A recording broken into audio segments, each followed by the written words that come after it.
नमस्कार मित्रों, all biography channel में आप लोगों को फिर से एक नए वीडियो में स्वागत है। उम्मीद है दोस्तों आप लोग अपना ज़िंदगी में खुश होंगे और मस्त भी होंगे। मैं प्रशांत, आप देख रहे हैं आपका अपने चैनल ऑल बायोग्राफी, जो कि इस चैनल में हम अच्छे सेलिब्रिटी अच्छे प्लेस की हम जानकारी देते हैं बायोग्राफी करके। तो आज ऐसे ही एक वीडियो लेकर आए हैं आपके सामने। आज हम स्वामी विवेकानंद जी की बारे में आपको जानकारी देंगे। हमने इनकी सारे तत्वों को इकट्ठा करके बायोग्राफी के रूप में सजाया है आप लोगों के लिए। तो चलिए वीडियो को शुरू करते हैं। स्वामी विवेकानंद की जीवनी। स्वामी विवेकानंद बायोग्राफी हिंदी में। स्वामी विवेकानंद ऐसे सोच वाले व्यक्ति थे जिन्होंने अत्यधिक आध्यात्मिक धार्मिक मानव जीवन को अपनी रचनाओं के माध्यम से सीख दी। वे हमेशा ही कर्मों में भरोसा रखते थे। स्वामी विवेकानंद का मानना था कि अपने लक्ष्य को पाने के लिए कोशिश करते रहो कि जब तक तुम्हें तुम्हारा लक्ष्य प्राप्त न हो। तो आइए आज हम इस वीडियो में स्वामी विवेकानंद की जीवनी, स्वामी विवेकानंद बायोग्राफी हिंदी में के बारे में बताने जा रहे हैं। उनका जन्म, स्वामी विवेकानंद जी की जन्म 12 जनवरी 1863 कोलकाता में हुआ। उनका पूरा नाम नरेंद्र नाथ विश्वनाथ दत्त था। उनके पिता का नाम विश्वनाथ दत्त था। उनकी माता का नाम भुवनेश्वरी देवी था। ये 9 भाई बहन थे। स्वामी विवेकानंद को घर में सभी नरेंद्र के नाम से पुकारते थे।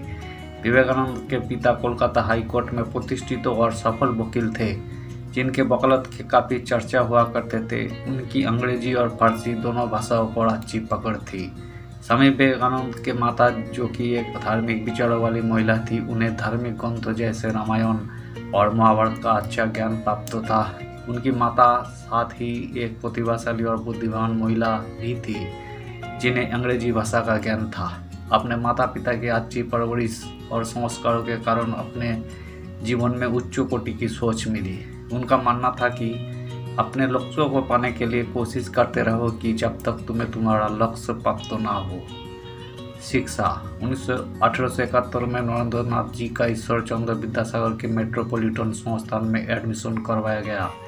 1877 में नरेंद्र नाथ जी के परिवार को भी कारणवशत रायपुर जाना पड़ा। इसके कारण तीसरी कक्षा की पढ़ाई में बाधा पहुंची। 1879 में उनका परिवार कोलकाता वापस आ जाने के संस्थान में एडमिशन करवाया गया। 1877 में नरेंद्र नाथ जी के परिवार को भी कारणवशत रायपुर जाना पड़ा। इसके कारण तीसरी कक्षा की पढ़ाई में बाधा पहुंची। 1879 उनका परिवार कोलकाता वापस आ जाने के बाद प्रेसिडेंसी कॉलेज की एंट्रेंस परीक्षा प्रथम स्थान लाने वाले विद्यार्थी बने। नरेंद्र जी भारतीय पारंपरिक संगीत में निपुण से हमेशा शारीरिक योग, खेल और सभी गतिविधियों में भाग लेते थे। उनके हिंदू धर्म ग्रंथों में भी बहुत रुचि थे, जैसे वेद, उपनिषद, भगवद गीता, रामायण, महाभारत और पुराण। स्वामी विवेकानंद ने 1881 ललित कला के परीक्षा पूरी की। वहीं से 1884 उन्होंने कला विषय में से ग्रेजुएट की डिग्री ली। 1884 में उन्होंने बीए की परीक्षा में अच्छे अंक लेकर पास हुए और फिर उन्होंने वकालत की पढ़ाई शुरू की। 1884 में स्वामी विवेकानंद जी के पिता की मृत्यु हो गई थी। उसके बाद अपने 9 भाई बहनों की जिम्मेदारी उनके सिर पर आ चुकी थी, लेकिन वो इससे घबराए नहीं। अपने दृढ़ संकल्प पर टिक रहे और अपनी जिम्मेदारियों को बखूबी निभाया। 1889 में नरेंद्र जी का परिवार वापस कोलकाता लौट आया।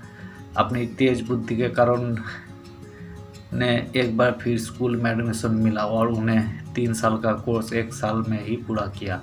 स्वामी विवेकानंद जी की दर्शन, धर्म, इतिहास और सामाजिक विज्ञान जैसे विषयों में काफ़ी रुचि थी। इसी कारण वे इन विषयों को बहुत उत्साह के साथ पढ़ते थे। यही वजह थी कि वो ग्रंथ और शास्त्रों के पूर्ण ज्ञाता भी थे। यूरोपीय इतिहास का अध्ययन जनरल असेंबली इंस्टीट्यूट में किया था। स्वामी विवेकानंद जी को बंगाली भाषा का ज्ञान प्राप्त था। स्वामी विवेकानंद जी हर्बर्ट स्पेंसर की किताबों से काफ़ी प्रभावित हुए। उन्होंने स्पेंसर की किताब एजुकेशन का बंगाली भाषा में अनुवाद किया था।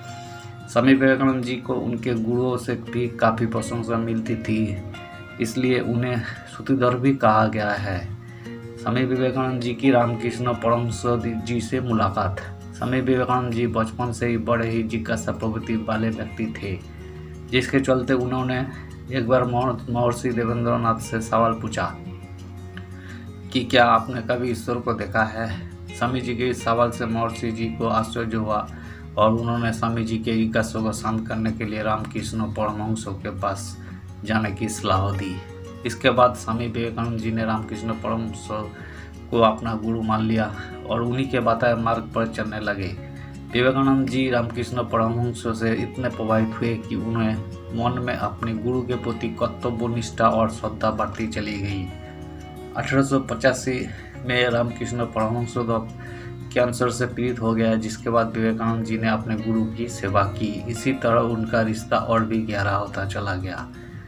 रामकृष्ण जी की मृत्यु के बाद नरेंद्र बढ़ानगर में रामकृष्ण संघ की स्थापना की। बाद में इसे रामकृष्ण मठ का नाम दिया गया। रामकृष्ण मठ की स्थापना के बाद नरेंद्रनाथ जी ने ब्रह्मचर्य त्याग का व्रत किया और वे नरेंद्र से स्वामी विवेकानंद हो गए। भारत भ्रमण। 25 साल की उम्र में ही उन्होंने गेरुआ रंग धारण कर लिया था और इसके बाद वे भारत की पैदल यात्रा पर निकल पड़े। पैदल यात्रा के दौरान उन्हें जातिगत भेदभाव जैसी कुरीतियों का पता चला। उन्होंने उन्हें मिटाने की कोशिश भी की। 23 सितंबर 1892 स्वामी विवेकानंद कन्याकुमारी में 3 दिन तक गंभीर समाधि में रहे। यहाँ से वापस लौटकर वे राजस्थान पहुँचे। अपने और गुरु भाई स्वामी ब्रह्मानंद का तुर्जानंद से मिले। योगदान। 30 वर्ष की उम्र में स्वामी विवेकानंद जी ने अमेरिका के विश्व धर्म सम्मेलन में हिंदू धर्म का प्रतिनिधित्व किया। गुरुदेव रविंद्रनाथ जी का कहना था कि आप भारत को जानना चाहते हैं तो विवेकानंद जी को पढ़िए। मैं आप सब कुछ सकारात्मक ही पाएंगे, नकारात्मक भी नहीं। लोगों को सांस्कृतिक भावनाओं के जरिए जोड़ने की कोशिश की, जातिवाद से जुड़ी कुरीतियों को मिटाने की कोशिश की और नीची जातियों के महत्व को समझाया और उन्हें समाज के मुख्य धारा से जोड़ने का काम किया। स्वामी विवेकानंद जी ने भारतीय धार्मिक रचनाओं का सही अर्थ समझाने में भी महत्वपूर्ण भूमिका निभाई है। स्वामी विवेकानंद जी ने दुनिया के सामने हिंदुत्व के महत्व को समझने में अपना महत्वपूर्ण योगदान दिया। विवेकानंद जी ने धार्मिक परंपरा पर नई सोच का समन्वय स्थापित किया। मृत्यु।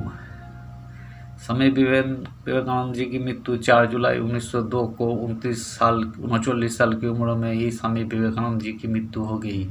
लेकिन उनके शिष्यों की माने तो स्वामी विवेकानंद जी ने वहाँ समाधि ली थी। उन्होंने अपनी भविष्यवाणी में कहा था कि वही 40 साल से ज़्यादा जीवित नहीं रहेंगे। इस महान पुरुष का अंतिम संस्कार गंगा नदी के तट पर किया गया था। बहुत बहुत धन्यवाद दोस्तों, जो आपने अपना कीमती समय देकर इस वीडियो को वॉच किया है। हमने भी कोशिश की स्वामी विवेकानंद जी के बारे में जितना हो सके जानकारी देने के। उम्मीद है दोस्तों वीडियो आपको अच्छी लगी होगी। अगर वीडियो अच्छी लगी है तो प्लीज़ एक लाइक कर दीजिएगा। अगर आप चैनल पर नए आए हैं तो प्लीज़ एक सब्सक्राइब कर दीजिएगा। आज तक के लिए इतना ही। फिर से कोई नया वीडियो लेकर आएंगे आपके सामने। तब तक के लिए जय हिंद।